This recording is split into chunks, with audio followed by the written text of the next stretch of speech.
बिस्मिल्लाहिर्रहमानिर्रहीम। Organelle and cell level different तरह के बायोमॉलिक्यूल्स जिनमें माइक्रोमॉलिक्यूल्स, मैक्रोमॉलिक्यूल्स, ऑर्गेनिक मॉलिक्यूल्स और इनऑर्गेनिक मॉलिक्यूल्स शामिल हैं। जब ये एक स्पेसिफिक वे में आपस में एक दूसरे से मिलते हैं तो ये मिलके ऑर्गेनल की फॉर्मेशन करवाते हैं, और जब ऑर्गेनल्स आपस में स्पेसिफिक वे से मिलते हैं तो ये मिलके सेल की फॉर्मेशन करवाते हैं। एक सेल में पाए जाने वाले डिफरेंट ऑर्गेनेल्स हैं वो अपना स्पेसिफिक फंक्शन परफॉर्म करवाते हैं।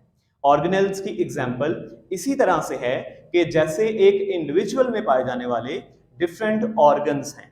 जैसे हम लोग अपने हाथों को होल्ड करने के लिए, लिखने के लिए या डिफरेंट वर्क्स के लिए इस्तेमाल करते हैं, अपने ईयर्स के जरिए हम लोग सुनते हैं, अपनी आईज के जरिए हम लोग देखते हैं।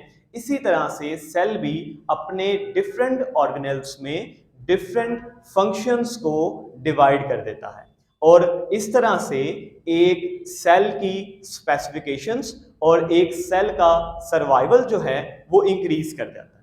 आइए अब हम देखते हैं कि सेल के अंदर कौन कौन से ऑर्गेनेल्स पाए जाते हैं। एक सेल में पाए जाने वाला सबसे प्रोमिनेंट और इम्पोर्टेंट ऑर्गेनेल जो है उसे हम लोग न्यूक्लियस कहते हैं। न्यूक्लियस के अंदर सेल का जेनेटिक मटेरियल मौजूद होता है।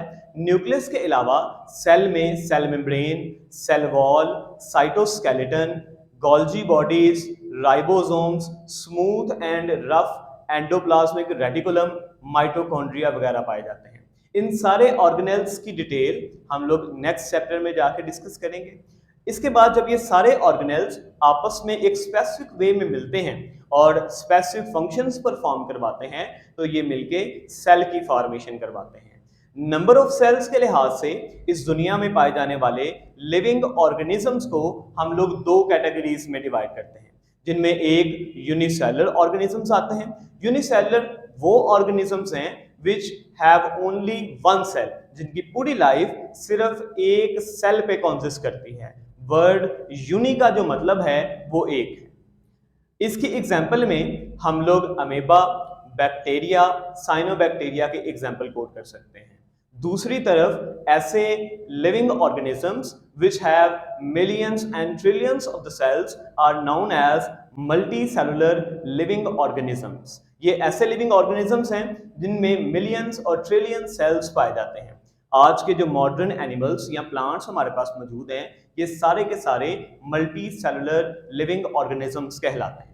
ऑर्गेनेलिस की प्रेजेंस या एब्सेंस के लिहाज से भी हम लोग लिविंग ऑर्गेनिजम्स को दो कैटेगरीज में डिवाइड करते हैं, जिनमें सबसे पहले आते हैं प्रोकैरियोटिक लिविंग ऑर्गेनिजम्स। ऐसे living organisms which have the prokaryotic cell, जिनके पास प्रोकैरियोटिक सेल मौजूद होता है। वर्ड प्रो का मतलब होता है बिफोर और कैरियोटिक का मतलब होता है न्यूक्लियस, यानी ऐसे सेल जिनके पास न्यूक्लियस और membrane bounded organelles, mitochondria, Golgi bodies, smooth and rough endoplasmic reticulum, ये ऑर्गेनेलिस मौजूद नहीं होते, इनको हम लोग प्रोकैरियोटिक सेल का नाम देते हैं। जबकि ऐसे सेल जिनके पास ये सारे ऑर्गेनेलिस मौजूद होते हैं उन्हें हम लोग यूकैरियोटिक सेल का नाम देते हैं। प्लांट और एनिमल का जो सेल है वो यूकैरियोटिक सेल की एग्जाम्पल में आता है, जबकि बैक्टीरिया का जो सेल है वो प्रोकैरियोटिक सेल की एग्जाम्पल में आता है।